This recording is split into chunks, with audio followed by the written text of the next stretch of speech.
Herkese merhaba arkadaşlar, kanalımıza hoş geldiniz. Ailədən hayat kurtaran mesaj. Uzak şehir gönülleri fethetti.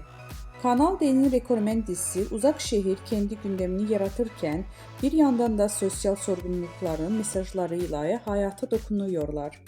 Dizide bu kez kanserden erken teşhis önemine vurgu yapıldı. Kadınlar köy meydanına toplayan Ayla'nın erken teşhis hayat kurtarır temalı sahnesi izleyicilerinden tam not aldı.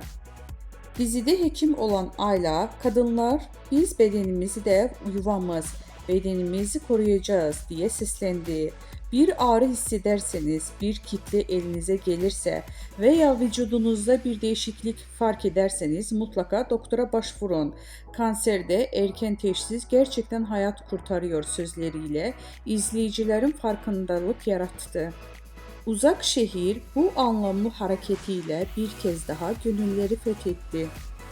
Sanal medyada geniş yankı bulunan sahne için ülkenin yarısı izlediği dizide böyle sahnelerin yazılması çok kıymetli yorumlar yapıldı.